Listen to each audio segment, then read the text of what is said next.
Hola estudiantes, bienvenidos una vez más. El día de hoy traemos el tema sobre estimaciones y mediciones y nuestro objetivo es diferenciar entre estimaciones y mediciones en materiales de uso diario, tomando como referencia el Sistema Internacional de Unidades. Muy bien, inmediatamente vamos a pasar a la parte que nos compete el día de hoy, que es entrar primero a conocer algunos de los conceptos que se refieren a este tema. Primero tenemos el concepto de estimación. ¿Qué es una estimación? Una estimación es realizar, una estimación, según dice la presentación, es cuando nos referimos a una cantidad física sin utilizar un instrumento para precisar con exactitud su medida. Por lo tanto, una estimación es una valoración u opinión aproximada sobre algo. ¿Qué quiere decir esto? Que lo que hacemos en una estimación es simplemente hacer un cálculo aproximado de una medida de una cantidad física. Por ejemplo, si queremos hacer una estimación sobre el tiempo referente a un partido de fútbol, quizás se podría decir, el partido inició hace como media hora. No es un dato exacto, es solamente una aproximación. En este caso, de la torre, podríamos decir, la torre mide como 100 metros. No tenemos el dato exacto, pero estamos haciendo simplemente un cálculo. También podemos decir, dentro de esa caja pueden haber unas 20 bolas, lo que significa que no estamos contando las bolas para saber cuántas hay exactamente, sino que simplemente estamos haciendo un cálculo aproximado. Ahora, ¿qué es una medición? Una medición es una comparación, ¿de acuerdo? Una comparación de una cantidad con su respectiva unidad o patrón. Debe tener carácter inequívoco, debe ser preciso y exacto y debe ir acompañada de una unidad de medida.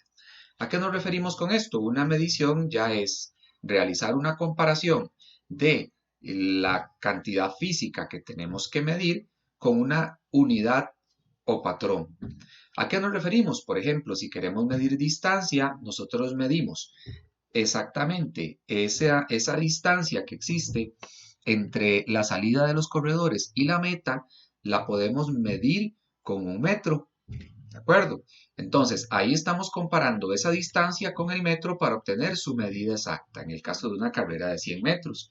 En el tiempo, ¿qué hacemos con el tiempo? Usamos un instrumento de medición, que en este caso sería el reloj, para hacer la comparación entre la cantidad de tiempo que ha pasado y cuánto avanza el reloj. Entonces podríamos decir, llevamos 23 minutos de viaje.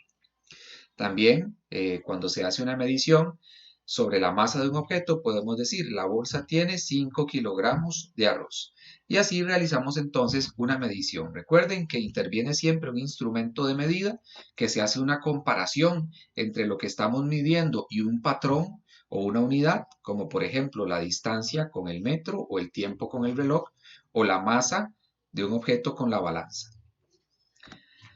Muy bien, ¿qué son patrones de medida? Porque ya en la diapositiva anterior vimos este concepto. Bueno, un patrón se define a la magnitud física utilizada para realizar la comparación a la hora de realizar una medición.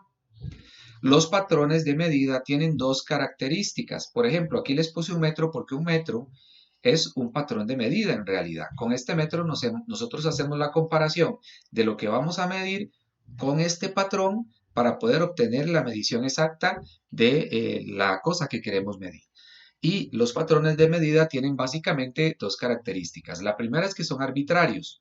Eso significa que son escogidos por expertos utilizando varios criterios técnicos. ¿Okay? O sea, el tamaño de un patrón de medida es escogido por varios expertos. Por eso es arbitrario, porque alguien lo escoge.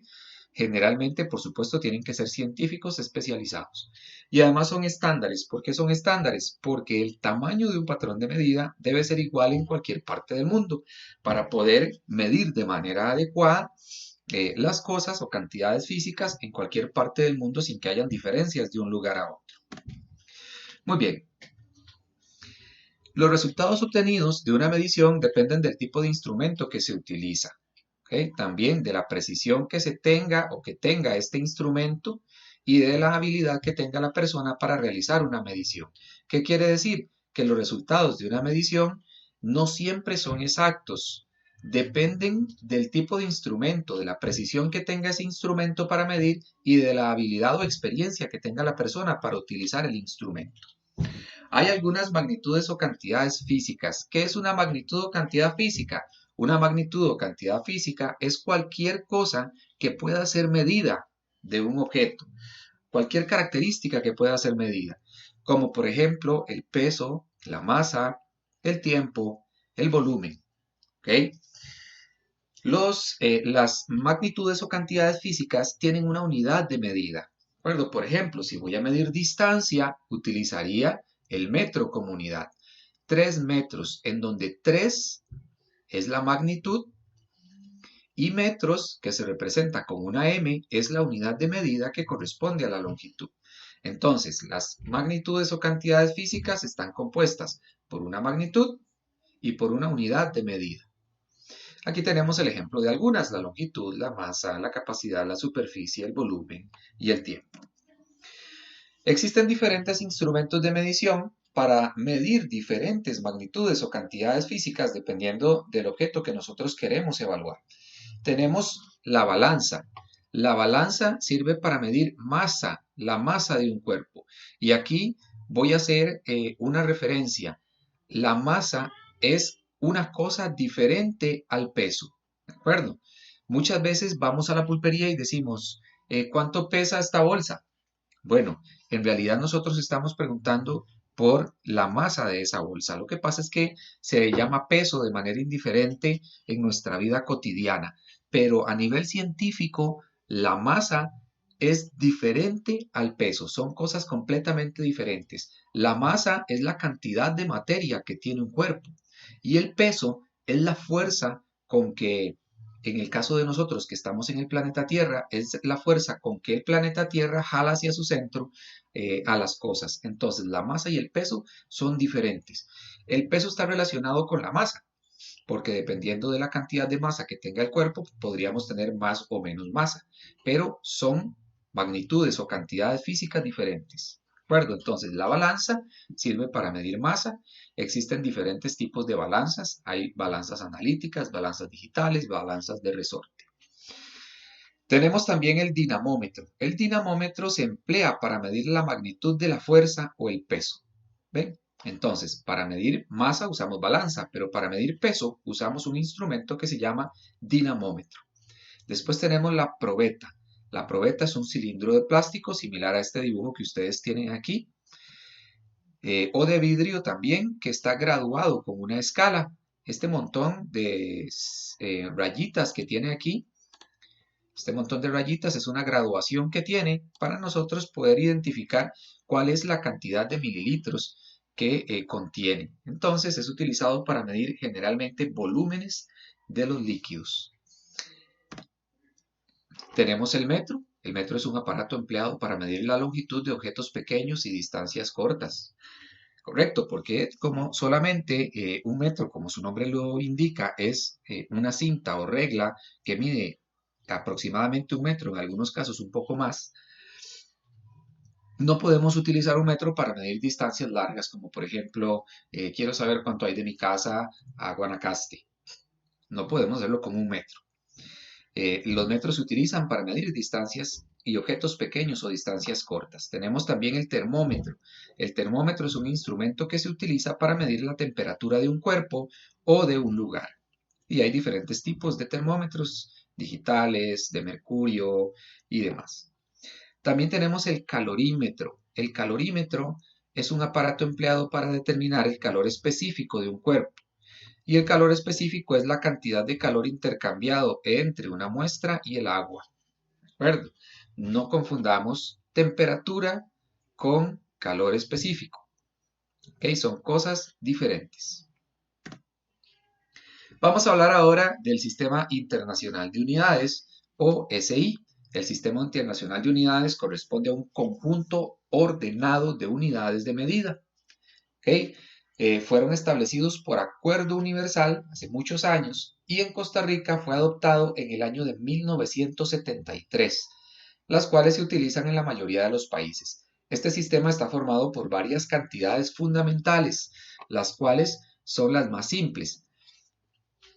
y no se dividen en otras. También están las cantidades derivadas que se forman a partir de una o más cantidades básicas. Eso es el Sistema Internacional de Unidades. Lo que podemos decir sobre el Sistema Internacional de Unidades es que busca estandarizar todas las mediciones para poder utilizar eh, de manera científica las magnitudes o cantidades físicas expresadas en un idioma en que se puedan entender en cualquier parte del mundo. Entonces el Sistema Internacional de Unidades nos dice cuál es la unidad con la que se mide la temperatura, cuál es la unidad con la que se mide la distancia, cuál es la unidad con la que se mide la masa, etc. Y a pesar de que existan otras, por ejemplo, la temperatura que se puede medir en grados Kelvin, en grados Fahrenheit o en grados centígrados, la temperatura eh, tiene algunas conversiones para nosotros poder saber a cuántos, por ejemplo, a cuántos grados Fahrenheit corresponden cierta cantidad de grados centígrados. Pero la unidad básica, según el Sistema Internacional de Unidades para medir la temperatura, es el Kelvin. Entonces, así, de manera universal, se utilizan en todos los países cuando se realizan estudios científicos y demás, a pesar de que cada país o de que cada región realice sus mediciones con un sistema propio y común.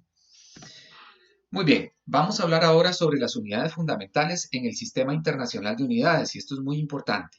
¿Okay? Primero, son fundamentales. ¿Por qué son fundamentales? Porque solamente están compuestas por una sola unidad, ¿okay? Una sola magnitud física. Aquí tenemos la cantidad fundamental en esta columna, la unidad de medida y cuál es el símbolo que utiliza. Estos símbolos son estándar y siempre se tienen que colocar igual, ya sea en mayúsculas o en minúsculas. Por ejemplo, si yo quiero decir o anotar que estoy midiendo una cantidad que mide 100 metros, ¿okay? Cuando pongo el 100, no puedo poner la M en mayúscula. ¿Okay? Esa M no se puede colocar en mayúscula porque según el Sistema Internacional de Unidades para medir longitud, el símbolo del metro es una M minúscula. Entonces siempre hay que respetar esa cantidad. Hay gente que coloca para medir metros, ¿verdad? O para poner símbolo de metros ponen MTS. Entonces dicen, bueno, metros. Esto es incorrecto. En realidad, lo que se debe utilizar para escribir metros es simplemente una M minúscula, porque así lo determina el Sistema Internacional de Unidades. Muy bien. Entonces, dicho eso, aquí podemos observar algunas de las cantidades fundamentales y de las unidades de medida con su símbolo. Tenemos longitud, que se utiliza el metro como unidad de medida. El símbolo es una M minúscula. La masa se utiliza el kilogramo. kg es su símbolo. Para el tiempo, la unidad de medida es el segundo y se pone una S. Para la cantidad de sustancia se utiliza mol o mole y esta es su símbolo. Para la temperatura se utiliza el Kelvin, una K mayúscula. Para la corriente eléctrica, el ampere, que es una A mayúscula. Y para la intensidad luminosa se utiliza la candela, que es CD minúsculas. ¿De acuerdo? Ok, ahora aquí tenemos unidades derivadas del Sistema Internacional de Unidades. ¿Qué es una unidad derivada? Una unidad derivada es una unidad que está compuesta por dos o más. Entonces, por ejemplo, la superficie se mide en metros cuadrados. Metros cuadrados es lo mismo que multiplicar, por ponerles un ejemplo, metros por metros. Esto sería igual, ¿verdad?, a metros a la 2. Entonces, vean, metros al cuadrado se utiliza para medir superficie o área, ¿de acuerdo? Y no es una unidad simple porque está compuesta por una multiplicación de 2 veces la longitud medida en metros. Entonces, esa es la característica que tienen las unidades derivadas, que están compuestas por dos o más unidades simples. ¿De acuerdo? Podemos también hablar, según lo que vemos en esta diapositiva, del volumen, que se mide en metros cúbicos. Este es el símbolo. Tenemos la densidad, que se mide en kilogramos sobre metro cúbico, que sería kg entre m a la 3. tenemos el trabajo y la energía que se mide en joules. ¿Ok? Un joule es igual a 1 kilogramo por metros al cuadrado entre segundo al cuadrado. Tenemos también la velocidad que se mide en metros entre segundo. Y tenemos también la fuerza o el newton. ¿Okay? Un newton es igual a 1 kilogramo por metros por metro cuadrado, por segundos al cuadrado, perdón. Eso quiere decir que las unidades derivadas son unidades compuestas por dos o más unidades o cantidades simples. Muy bien, hasta aquí llegamos con el video de hoy sobre estimaciones y mediciones. En un próximo tema veremos conversiones, cómo es que se realizan y cuáles son los métodos que se deben de seguir para aplicar de manera adecuada una conversión. Muchísimas gracias por su atención.